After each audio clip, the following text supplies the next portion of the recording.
हिमांशु मिश्रा का रुख करेंगे, हमारे साथ हमारे सहयोगी जुड़ चुके हैं। इसके पहले आपको तमाम ग्राफिक्स के माध्यम से ये जानकारी भी आप सभी तक हम साझा कर रहे हैं कि क्या कुछ हुआ और आगे अब सबकी निगाहें होंगी कि आगे क्या होगा। चलिए हिमांशु मिश्रा, हिमांशु दबदबे की बात कर रहे थे कई दिनों से, जब से नवनिर्वाचित उनके अध्यक्ष हुए संजय सिंह, उनके बेहद ही करीबी, लेकिन दबदबा अब कहां बढ़ा है? दबदबा तो साफ तौर पर समझ में आ रहा है कि सरकार ने यह फैसला लिया है, चाबुक चलाया है फेडरेशन पर, अध्यक्ष निलंबित हो गए और इसी बीच ब्रजभूषण पहुंच जाते हैं जेपी नड्डा से मिलने। तो ये क्या इंडिकेशन है? मिलने का मतलब क्या है इस वक्त? देखिए, बिल्कुल मैं आपको बहुत साफ शब्दों में कह दूं कि ब्रजभूषण सिंह इतनी जल्दी जो है वो जितने वालों में नहीं है जिस तरीके की उनकी राजनीतिक इतिहास है। दूसरी चीज, इससे पहले भी उन्होंने 27 जुलाई को जो है अपनी केसरगंज लोकसभा सीट से इस्तीफा दे दिया था, स्पीकर से मुलाकात करके। उसके बाद पार्टी आलाकमान ने उन्हें मनाया और उन्होंने अपना इस्तीफा वापस ले लिया था। उन्होंने कहा था कि WFI के अंदर सरकार जिस तरीके से दखल दे रही है और जिस तरीके से इलेक्शन प्रोसेस को रोका जा रहा है, ये ठीक नहीं है। और उसके बाद उन्होंने अपना इस्तीफा वापस लिया। फिर तमाम कोर्ट्स के अंदर कई स्टेट एसोसिएशन गई, वहां से क्लियरेंस के बाद जो है वो एडॉक कमेटी ने चुनाव की तारीखें निर्धारित की। उसके साथ ही जो है रिटर्निंग ऑफिसर लगाए गए, जम्मू कश्मीर के रिटायर्ड जज हैं उनको लगाया गया। चुनाव होते हैं, चुनाव के परिणाम हम सबने देखे हैं। और उसके बाद 3 दिन के अंदर ऐसा क्या हो गया कि सरकार ने इसको पूरे तरीके से निरस्त कर दिया। उन्होंने कहा कि जो बॉडी के इलेक्शन हुए हैं वो ठीक नहीं हुए हैं। साथ ही साथ कुछ और आरोप लगाए। उन्होंने कहा कि देखिए, जो अभी तक WFI यानी world wrestling federation of India का जो दफ्तर है वो ब्रजभूषण शरण सिंह के सरकारी दफ्तर से चल रहा है। जो एग्जीक्यूटिव कमेटी की मीटिंग बुलाई जानी चाहिए थी उसको 15 दिन में बुलाया जाना चाहिए था और इमरजेंट तौर पर जो है 7 दिन का नोटिस होना चाहिए।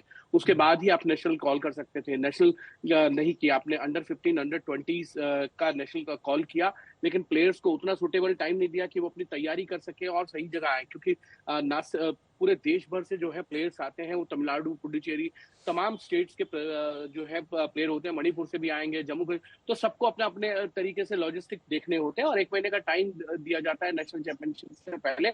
हर फेडरेशन का एक अपना कॉन्स्टिट्यूशन होता है, उसमें टाइम पीरियड होता है कि हम चैंपियनशिप से पहले इतने दिन आपको टाइम देंगे। लेकिन फिलहाल ये है कि ब्रजभूषण सिंह अगर जेपी नड्डा से मिलने पहुंचे तो उसके राजनीतिक मायने हैं और मुझे लगता है कि अब उन्होंने पूरे मैटर को जो है अपनी इमेज पे ले लिया है और वो जेपी नड्डा से मिलकर अपनी पूरी पोजीशन तो क्लियर कर रहे हैं। लेकिन मुझे ये भी एक लगता है क्योंकि ब्रजभूषण शरण सिंह का जिस तरीके का ये कहे कि उनका जिस तरीके के राजनीतिक करियर रहा है उसमें बड़े फैसले लेते रहे, पहले भी इस्तीफा दिया और मुझे लगता है कहीं ऐसा ना हो इस मुलाकात के बाद अगर वो जेपी नड्डा से मुलाकात के बाद सेटिस्फाइड नहीं होते हैं तो कोई राजनीतिक बड़ा। चलिए निगाह बनाकर रखिएगा, दोबारा आपका रुख करेंगे हिमांशु। बहुत बहुत शुक्रिया इस खबर पर जानकारी पहुंचाने के लिए। तो संजय सिंह के कुश्ती संघ का अध्यक्ष चुने जाने के बाद पहलवानों ने, रेसलर्स ने जबरदस्त विरोध प्रदर्शन किया था। साक्षी मलिक ने तो कुश्ती छोड़ने का ऐलान कर दिया था, अपने जूते टांग दिए थे। 2 रोज पहले क्या कुछ कहा था साक्षी और विनेश फोगाट ने, एक बार फिर से आपको सुनवाते हैं। 21 तारीख को जो स्टेटमेंट आया था वो सुनवा रहे हैं।